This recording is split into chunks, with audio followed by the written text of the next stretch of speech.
This is where we go into the Starr radio. The signal will be up. If anybody's wondering, technology,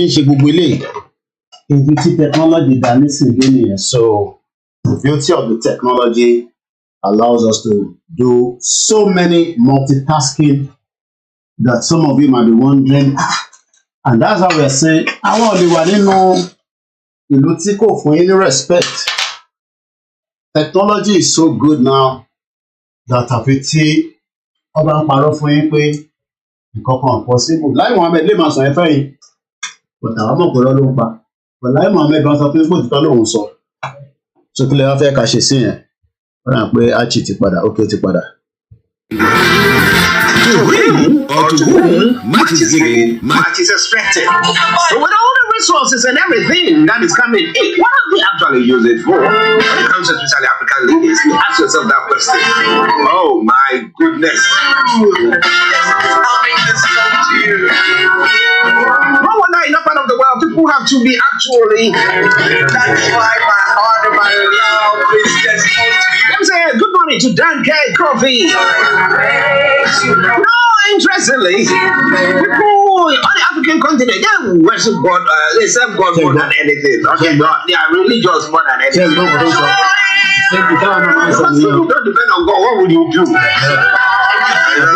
Like most of us here where we see, oh, we get all stuff, you know. Well, what do you think about that?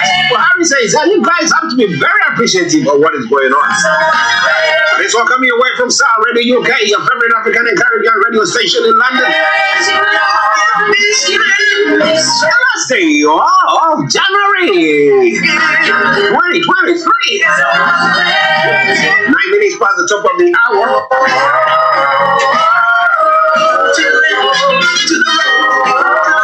Lovely tune from Jojo Emmanuel Lawson. Okay, let's take a quick commercial break, and once we come back, I'll bring you Mr. Olayomi Koiki. So stay tuned, don't you go away. It is Starr Radio UK. It is your favorite African and Caribbean radio station in London. Now this afternoon, exactly at 1:30, there will be that program that you really know. If you missed out or you've been missing out in the past, at this time around you don't have to miss out at all. BB Clement will be coming your way with BB Means Business. I'm going to be having a look at the conversation that she had last week with some two siblings, siblings who somehow during the lockdown and all the challenges and the downturns, they've managed to actually pick themselves up, dust themselves up, look forward, and have made something of their lives. Now, what about you? You and I can do something great there as well. But now, I think we'll go straight to Northland. Wherever you are, just need to not to go away. Going to be the favorite African Caribbean presentation in London. And Daniel, good morning. I hope you're doing very well. Thank you very much for joining us. But I've got the one and only, and still, according to the reigning champion, the white lion there, Mr. Olayomi who has joined in. And I'm saying, massive good morning to you, Johnny. Well, a very good morning to you, Mr. Archie. Good morning to all our listeners and viewers from around the globe, and welcome once again to Starr Radio UK. It is the finest African and Caribbean radio station in London, and this is where you get all the news that is going around the globe, in Africa, in Asia, in Europe. We're about 11 minutes past, but we'll have a lot that we will catch up with before the time goes. Let me come back again to you in the studio, and we're also saying good morning to all our listeners that have joined us on the sister broadcast this morning as well. Yes, listeners, Mr. Olayomi in our Northland series of Archie here in the South. How are you doing, sir? Well, as usual, when you say how we're doing, we're doing very well here. We love God. I was listening to you before coming on here, but we don't capitalize on God. We don't make God something that corruption continue as the indices continue. I was hearing what you were saying in Ghana. I thought Ghana was much better than Nigeria, but I could see that corruption is still going on there. So I'm doing very well. I will give thanks. The little that we can eat is more than enough, but in African countries, they just want to take everything. It does not matter whether they want to leave anything for the next person. I was in the morning, I was listening to Timaya's song, he said, pity for us, or pity on us. Politicians have pity on us. The politicians are actually wrecking the people like no man's business. But hey, we are here. But the president, let me just bring that one first. He said that we'll talk about the stoning. Yes, I don't know whether they want to stone him properly. Well, he said that Nigeria's situation is far better than other countries where they struggle to have 1 meal per day. He asked Nigerians to appreciate what they have. Now, if you have your president telling you that, that means that virtually all hope is lost, isn't it? Well, we can say that a lot of African countries are facing so many problems, just as UK. I've been looking at the news here in UK, and we know that there will be, according to the International Monetary Fund, IMF says that the country's growth is being held back. But that does not mean that a lot of our elderly mothers here in UK are not getting the kind of help. I was at my mom yesterday, and we were dragging it with the gas. Where the bills that was brought to her is just something that is not something to talk about. But one thing is, they were also asking her to pay, and this also goes to a lot of our listeners here in UK, to be very, very careful with some of these energy companies.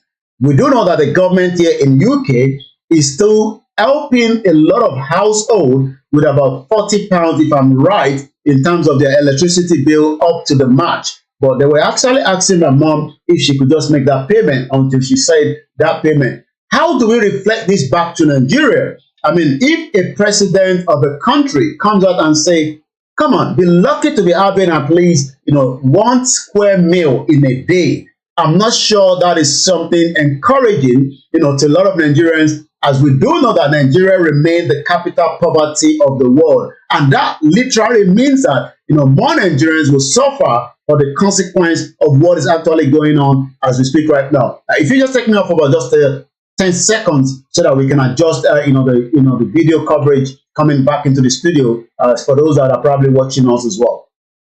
Okay, listeners, just bear with us while we have Olayomi. Just get a technicality to that few things there. But interesting. What do you think? It's quite an interesting one. Now, say be grateful. You guys are doing better than other countries. You at least you had 1 square meal. You had maybe 1 bowl of eba, and amala, and then you ate. So you should be grateful. Others are not getting it. Maybe people from Somalia, where there is drought, or those in the eastern part of Africa where there is drought has hit them. Maybe it's talking about them. But as I said earlier on, he who has been given much is expected of him. But can we say that about our leaders? It is already UK. Let's go back to Yomi. Now, Yomi, so what happened for the president to be stoned? I mean, there is convoy. I mean, not him personally, but the convoy. I saw pictures of it. I was like, where were these people? Where were the security agents? Well, remember that Buhari was in Castina, and we saw, him. I mean, we don't know which of the convoy is quite in, but we do know that some of the convoy were stoned. Castina is the hometown of the president, and if that could happen in Castina, definitely those in Kano were just waiting. And the reason they were waiting is, Ganjude, the governor of Kano State, was wanting the president to do something regarding the currency that a lot of Nigerians are not getting access to it because of the changes that took place in the last couple of weeks. And the deadline was meant to be today, but that has now been extended for another 10 days. And that was done. So, Ganjude said, you're welcome into the state. But we now saw that, Buhari is not actually welcome because some of the project that he was meant to commission, he could not even get to it. He did some, but we saw that more stones were thrown, not through the convoy alone, but even trying to get through to the helicopter that was above as well. It shows the anger. Remember that president actually got more votes in Kano, but it seems that the indigenous or the citizens of Kano are not pleased with it. And this morning, a lot of Yorubas and the Biafrans are asking the question that if this was what happened in Biafra land or in the southeast, or as we saw in Ojota, what would have been, the consequence of Yoruba people throwing stone into the convoy of the president? We did not even throw stone, and we saw how individuals were killed, in Lagos State on the 9th of January when the Lagos mega rally went ahead. And Nigerians should be grateful. Citizens of neighboring countries eat once daily, according to Buhari. Under Buhari regime, Nigeria has witnessed mass relocation known as Japa of its citizens abroad for greener pasture. And some died along the road, some survived it, and not everybody are lucky as well. But it seems that President Muhammadu Buhari says Nigerians do not appreciate their country until they visit a neighboring country, maybe like Ghana, Benin Republic, where their citizens eat 1 square meal. And that is the message from the president of the Federal Republic of Nigeria this morning. Well, when it comes to accountability, where, if you tell me that, well, this is what you were giving, and actually you utilize that, and you say that, you've accounted for everything, and you say it's only 1 square meal, at least, that you can have, then people will have to be grateful. But when there's a lot of corruption, what was the name of that man? There was one guy who was investigated for this time, long time ago. Since Buhari gave his power. What is his name? Is that the name will come. Okay, all right. I'm not sure. Maybe it's Ibori, because we know Ibori was sentenced there and was returned back. No, not Ibori. There was another person. At a point he wanted to run away to the other country. The pension. The pension, the pension guy, yes, pension fraud. Yeah, we will remember his name, or probably maybe one of our listeners will give us, the name. Pension fraud in Nigeria. I think that's Mina or something. Minor, yeah, minor, yeah. I mean, minor is actually sitting somewhere in the prison in an air condition and probably order pizza from London, and nobody knows what is happening. I mean, he's been sentenced, so as long as he's been sentenced, we don't have to hear about him. As long as you are sentenced and you know your way out, then you don't have to worry about anything else because minor actually killed, all the pension money that was meant to go for an average Nigerian, and this is part of the corruption indices that also came out, for last year, which we're going to discuss later on as well. Well, listen, let's start already. Okay, I'm talking about the corruption indices. But let's quickly look at the stunning of Buhari's convoy and everything that is going on. Do you think that it's working negatively towards the APC's chances of winning the elections, or is the president per se that the people don't like? Well, is the mixed bag. So that is concern. That is giving concern to somebody like Bola Tinubu that it seems that his government because the way he talks he's actually referring back to his government and the reaction that he should be getting is not actually getting. I mean, yeah, we've seen a lot of people going to when they go to the campaign ground, but they are still the same people that will go when the PDP comes because everybody believes that during the campaign. Some kind of 1,000 naira or 500 naira, or if you're lucky, you might get 5,000 naira. It's going to come true. So what we can say is what we have witnessed, with the president being attacked, in his convoy in Kano State, the same thing happened in Katsina. Could that also mean that that will favor somebody like Atiku in favorable to Tinubu? I was listening to an Islamic scholar, which we were able to translate. Was actually saying that when Peter Obi went to Kano, that he believed that the infidel is not worth voting for. Even a corrupt Muslim is far better than the infidel, according to him, to be voted for. And he was not sure why, a lot of people were going after Peter Obi when it came to Kano. Again, these are part of the, the disunity that we have in the country today. And this is meant to be an Islamic scholar actually telling them, his congregation in Kano that they are much better, and each time they were in power as a Muslim, there's always calm, there's always, I'm not sure whether there's calm, there's insecurity all over the country now, but he believes that as when Muslims were in the power, there's always peace of mind, but when the others are in the power, there's always, instability in the country. But we can now see that, the Muslim in the power is Buhari, and there's insecurity, there's capital poverty of the world, there's the corruption indices, which has actually aligned Nigeria to 150 out of 180 countries in the world. And more Nigerians continue to suffer the stigma of being in Nigeria, even though we know that not all Nigerians are corrupt, like Hush Puppy that was actually defrauding a lot of people around the world is currently, serving a prison sentence in America. But right now, more Nigerians are suffering the negativity of a country called Nigeria today. Listeners, this is already 11:22, the time the morning show on the TV edition. So now, not London studios, and I'm actually here in the South Studio. Now, let's go on to some of the other stories. The corruption index. Now, what place was Nigeria positioned this time around?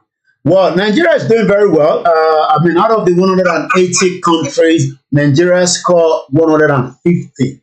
So that means that we are just 30 below other countries that are still below us as well. So as a Nigerian today, what does this mean, to an hybrid Nigeria is a question. Let's take a look at the Nigerian passport ranking. I know the Ghanaian passport ranking is far better than Nigeria, but Nigeria currently ranked number 100 and will probably take you to 45 countries, but rule out any part of Europe, rule out any part of UK or any part of Americas with that passport. So you probably go to Ghana or Benin Republic, but you will not be able to go to South Africa. You will need a visa.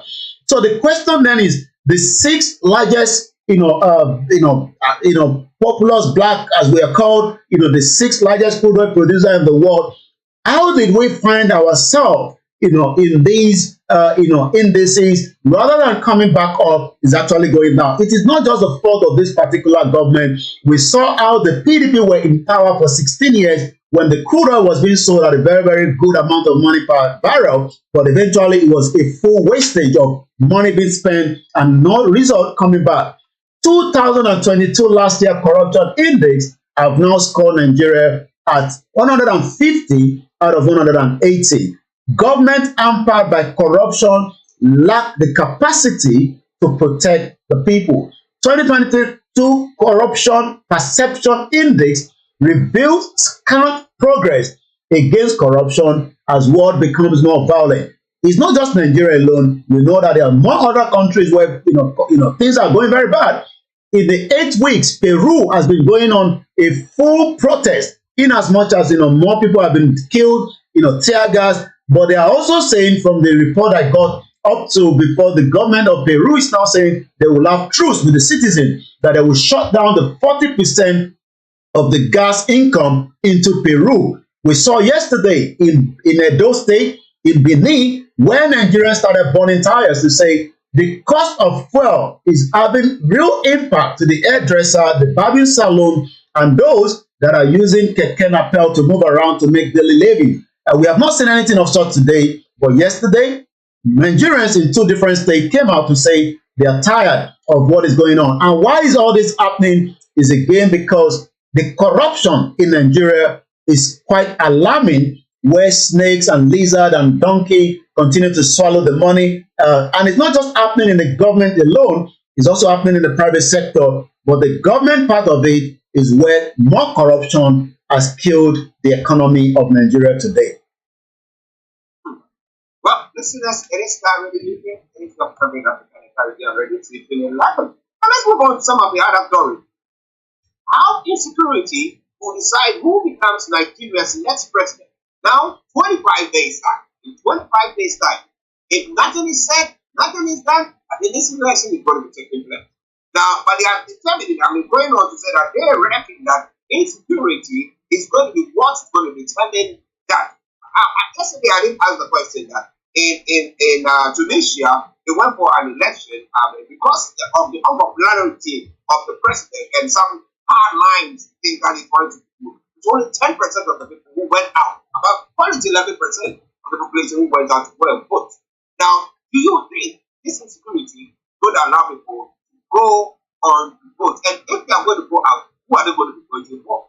Well, let's look at these Nigerian human rights activists that actually wrote that article. His name is Chidi Odinkalu. Chidi is born in Nigeria, human rights activist, is a lawyer. He's also a professor and a writer. He was also a former chairman of the Nigerian National Human Rights Commission. I was recently the senior team manager of the African program of the Open Society on Justice and Initiative. So it gives us a background of where this article and who wrote it as well. So let's look at quickly some of the points that he actually raised.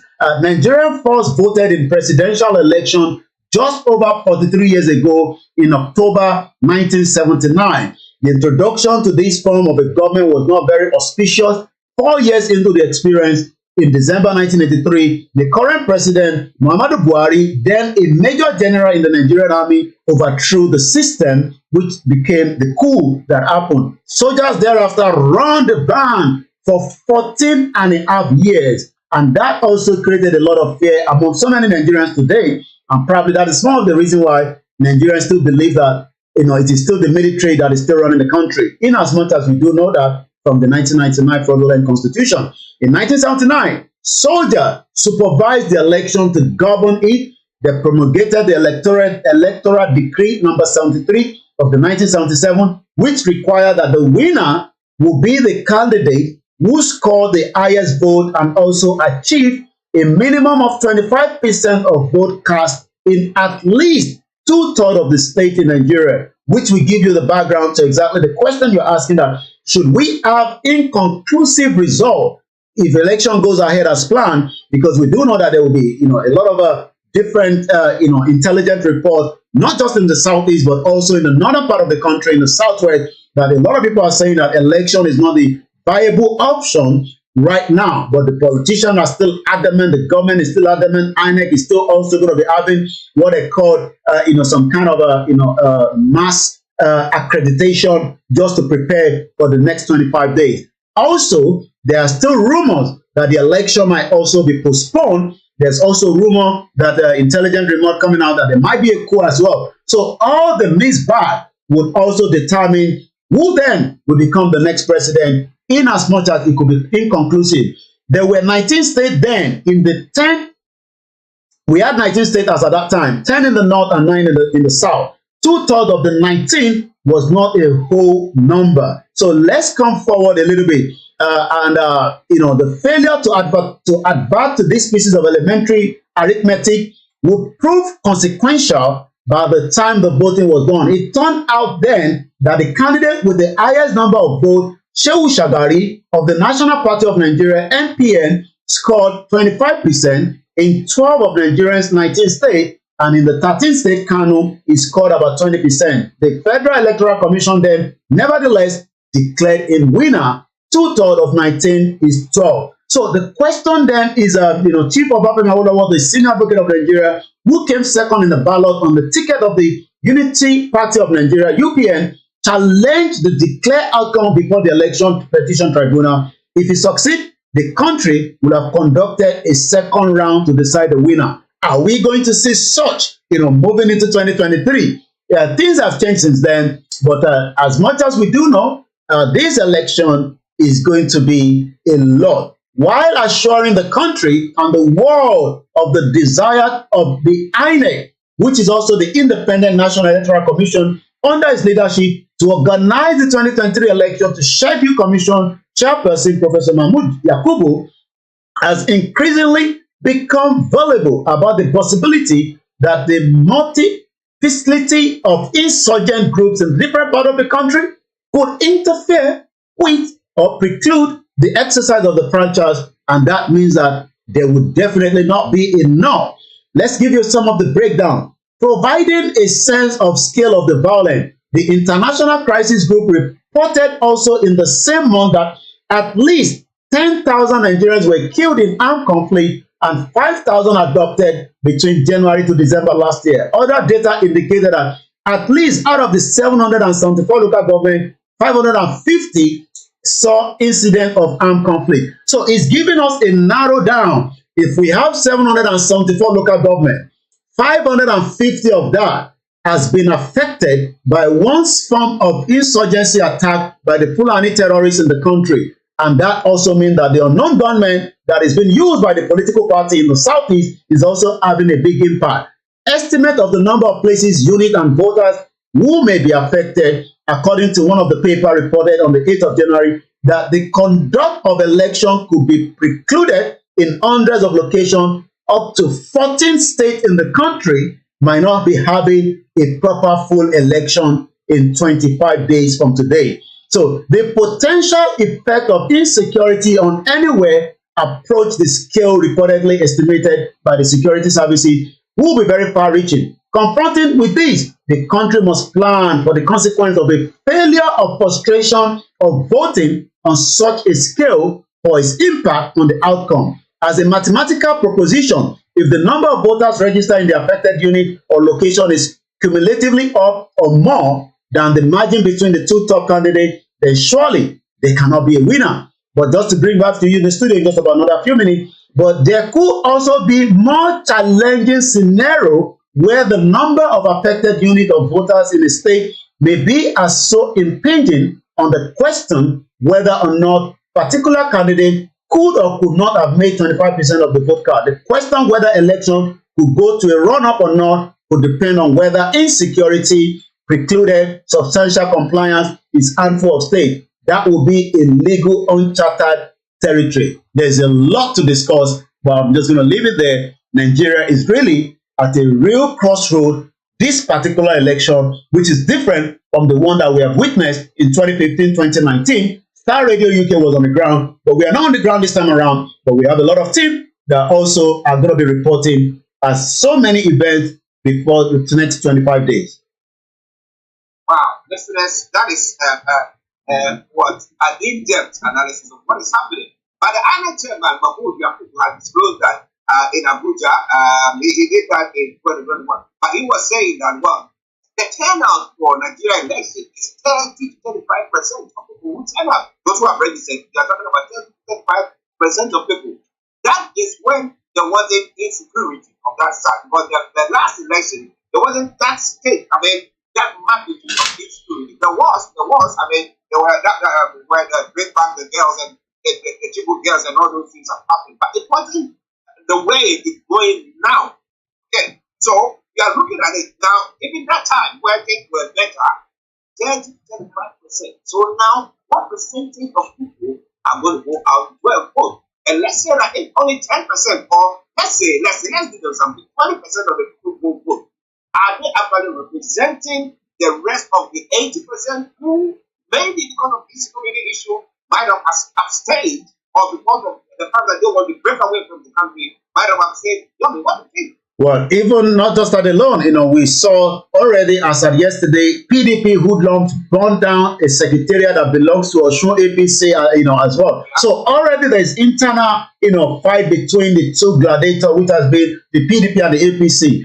Peter Obi is trying to, put himself away from such that, they are using what they call the mass movement, to get people. But people are struggling to get their PVC. But one thing is, this election will not be as what it used to be in the past because of so many activities that is happening in Nigeria. And I'm just getting another news coming straight away. The European Union won't interfere in Nigeria's general election, is what they are saying. I mean, we're not expecting them to interfere in the first place, but that is coming from the report now. According to the European Union election observer that is currently in Nigeria, Chief to Nigeria, Mr. Barry Andrew, says the mission will only observe and is not going to interfere in the February 25th and March 11 election.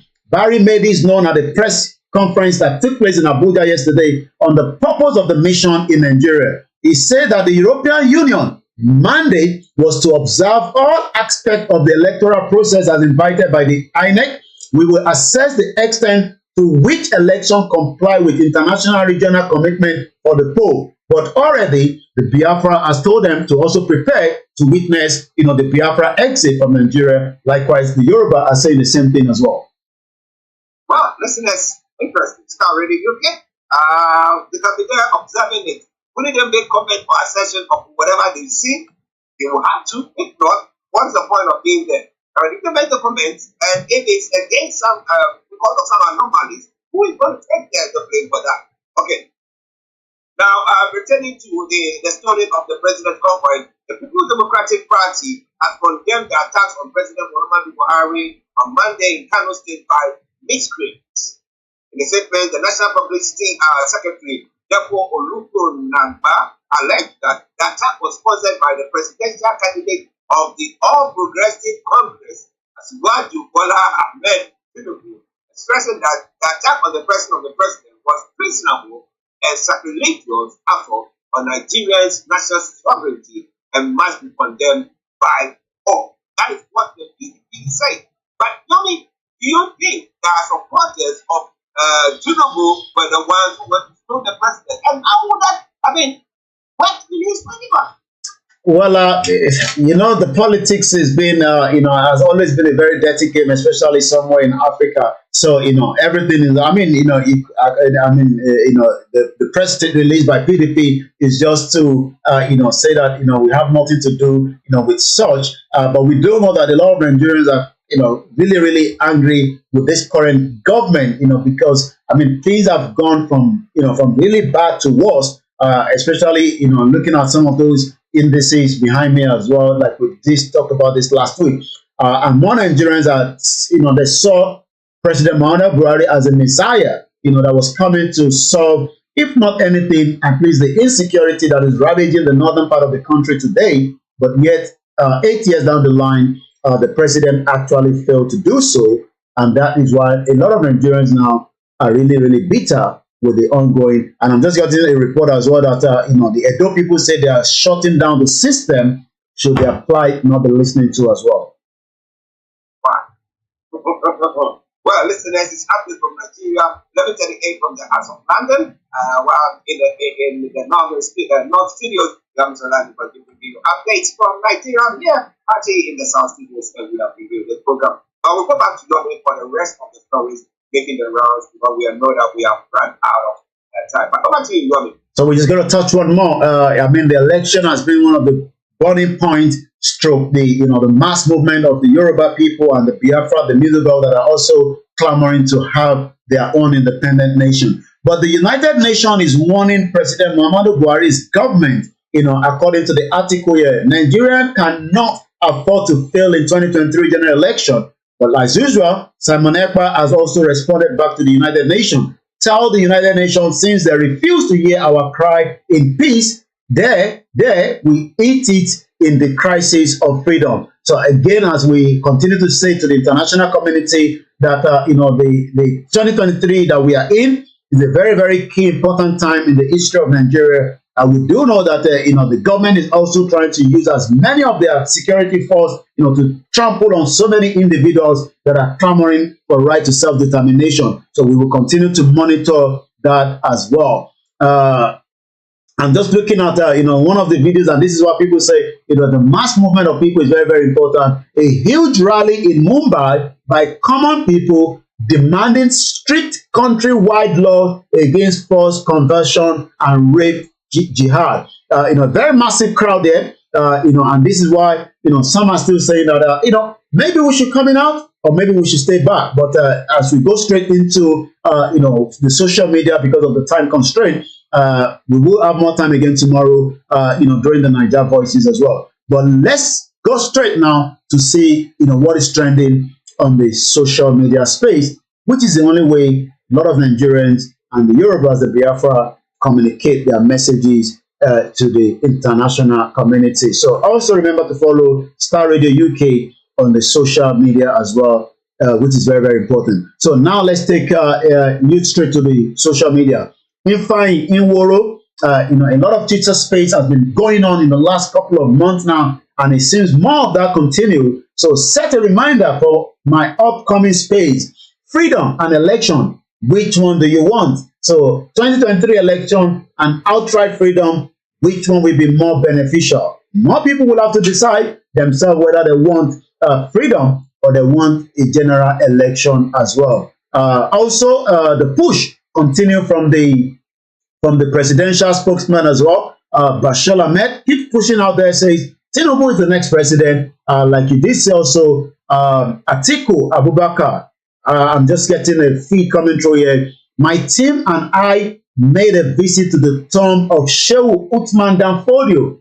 According to him, may Allah continue to bless his memory. Amen. That is Atiku there, visiting the tomb of Shehu Uthman Danfodio. As we did say, EU promised not to interfere in the Nigerian presidential election. Again, Barrister Dele Ogun, and somebody actually posted a picture of during the colony with half-naked female, and under the write-up says, no matter your belief or religious affiliation as human, there is a part of you that feels a strong animosity against those who did this to fellow human, a sign of the democracy white brought to Africa. Very difficult to see, impossible to forget. And the response from Barrister Dele Ogun, and they wonder why Africans aren't joining the chorus against Russia. So you can see that the tension is actually out there. Let's take a look at what Omoboriwo Media also posted under the video that was posted on the social media, where the Peru continue to push for their right to self-determination. Omoboriwo posted, your freedom is in your hands. Stand for the challenge now. Tomorrow might be late. So as more people also mobilizing for Peter Obi, it seems also no single government can solve Nigerian problem, is what President Muhammadu Buhari is saying. At 11:42, as we're just going to be winding down, one more from Simon Ekpa, and then we'll take one more as well. Simon Ekpa, Biafra is winning. Today is the happiest day of my life in Biafra liberation. Finally, God answered the prayer and the cries of the Biafra people. A very big success recorded today. When God is involved in this result, all I did was cry of joy. I'm still crying. All hail Biafra. And somebody was always asking, Sammy Boy, can you share the good news? As more Nigerians are still watching the Big Brother Nigeria, 700,000 naira new note sold for 1 million naira at a party that was put together by the Big Brother Niger. White money is called Big Brother Niger. Shine your eyes. Winner Azza, popularly known as White Money, has expressed his dissatisfaction with how the new naira note as sold at parties. Well, that is the Nigeria we have today at 11:43, 31st of the month, 2023. Star Radio UK, your finest African and Caribbean radio station in London. I'll come back again to you now in the studio. Wow, listeners, interesting stories there. And as they say earlier on, you can join us weekdays from 10 to 12:30 and 1 o'clock when we bring you all this program. You want to know more? Tomorrow, Mr. Olayomi will bring you 90 voices, and it's every Wednesday, 18 hours UK time. And I can tell you that there are all the time break down every and I can tell you that there we have all the time to break down. Yeah. Now, what are the one kind of question before we run up? What are the leaders of the various separatist groups talking about the IGBOHO or the IGBOHOs and the Yorubas and the Middlemen? What have their leaders told their citizens? And do you think that they are going to adhere to it when it comes to this election? Well, we are not getting involved in the election is the message, the right to self-determination is the push that, the Biafra and the Yorubas and the Ninas under the middle belt, they're also pushing that, the most important part now is for the 1999 Constitution to be wind down and brought down. And if the 1999 Constitution is brought down, that automatically means that, there is no Nigeria. But there was a press statement that was released yesterday. We're not going to be able to read everything, but on Wednesday, tomorrow, we will treat that. This is a joint statement by the indigenous people of Biafra and the indigenous people of Orile-Ede Yoruba in response to the escalation of murderous aggression in Biafra and the Orile-Ede Yoruba by the Nigerian military force and the security agency in complicity with the Fulani militias and terrorists. We, the Yoruba people of Orile-Ede Yoruba in the southwestern Nigeria and the Igbo people of Biafra in the southeastern Nigeria hereby join in alliance and in fraternal solidarity to denounce with all the power at our disposal the present military operations and killing by Nigerian military force from the homeland of the Biafra people. We hereby draw the attention of the global community to the current escalation by the Nigerian military of the mindless violence and genocide scale being perpetrated against innocent and unharmed individuals and the whole communities throughout the territory of the Republic of Biafra to reform. So, as the election is getting closer, the message is we should remain firm, we should remain calm, we should also continue to tell the international community that the roundtable conversation that they are trying to run away from would eventually have to come true, but it has to come true without a bloodshed. It could come true with a peaceful dialogue, and the question I've asked, most of the time is, can we get a peaceful dialogue out of Nigeria? Wow, let's start already again. Somebody's asked a question here. Let me just put that to you quickly.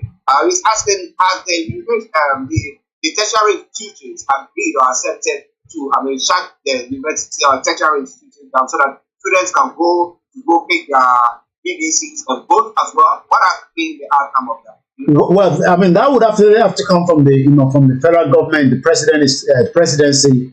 We do know that NANS have requested for that, but the government have not yet approved that. So that literally means that that is not going to happen anytime soon. So we would have to wait to when that is going to happen. But what we can say is with the ongoing spat of pressure from the government, it seems the government is listening a little bit. 25 days. And the countdown start from tomorrow, and that is also going to be from Starr Radio UK, where we're going to start doing the countdown. That is if the election is not even going to be postponed in the first place. Will the election hold or not? We all live to see. But listeners, it is Starr Radio UK, 11:47 their time. Yomi, before you go. Well, you don't need to go away because Archie will take you through the rest of the segment. I'll be back again same time tomorrow at the same station. Remember to follow us on Twitter on Starr Radio UK. For downloading the apps, we give you more updates of what is going on across the platform. But for now, I say a very good afternoon to those watching us in Nigeria. Good evening to those in Japan, and good morning as we go into the lunchtime for those of us in UK. Let's continue to also make sure that may Nigeria not happen to us. Let's keep our eyes very close between now and the next couple of days. Quite a lot is going on in Nigeria right now. Tommy, Thank you very much and have a wonderful day. We'll catch up later. Bye for now. Well, listeners, that has been Mr. Olayomi Koiki bringing you updates from Nigeria and his wife. All right, everyone. We're gonna shut down as usual. We need lots of breakfast. Okay, to the lunch, but anyway. So you're committing. Thank you so much, everyone. So far that have joined us in our broadcast. It was delay, so that's why you're still saying that. But as usual, we must not give up. The fight continue for liberation of ourselves from this messy shithole country known as Nigeria. Nigeria is not working and is not expected to work. So if anybody is praying that Nigeria will work, you are probably wasting your own energy. It's not going to work. So let me just bring my face a little bit. So Kodishisha, so am I can't waste time around. So what we should do, I hope I can have a bit of time, to come back. And I have some few work to do, but I think we need to come back. If I have to come back, it will probably be maximum an hour. It might take me some time to join them.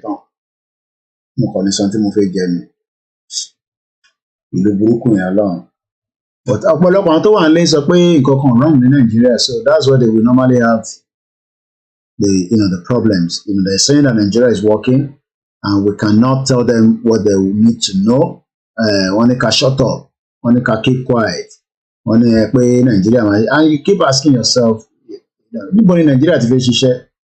I hope my audio is coming out. Yeah, anybody in Nigeria to share? It's just deceit. But all my in poverty, and everybody in baby chain me by missing. Was only John Jote, mon chéri, alive. Baby náà ṣe wà báyìí nísìn tẹ́bí bá ń pààrùn tó bá lóúnjẹ jẹ tọ́tẹ̀ bá fún ọ lóúnjẹ wà pọ̀ jẹ ni kò ní kí àbí ọmọ apá àbí kò ní pa ẹ̀.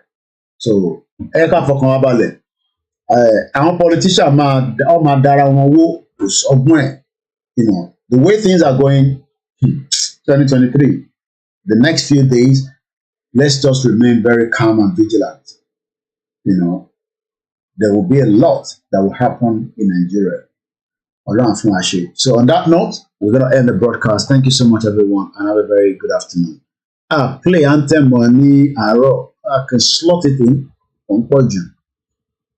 Play la rara. I can one program now. Play. I can play Lucky Dube. Play anthem to Moya Kere Dolone Tinubu. Oh no long fun won pe Tinubu lo ma wọlé. Kò má lọ gbàdúrà fún LTT. They are all jokers. Iṣẹ́ kò lọ máa tọ́jú ara ẹ̀ ó kúkú lọ Germany kò lọ tọ́jú ara ibẹ̀ náà lọ kúkú ti ń tọ́jú ara wọn tẹ́lẹ̀ all evil people.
Later. Bye for now. I'm still getting this. I'll play the common but on the online also.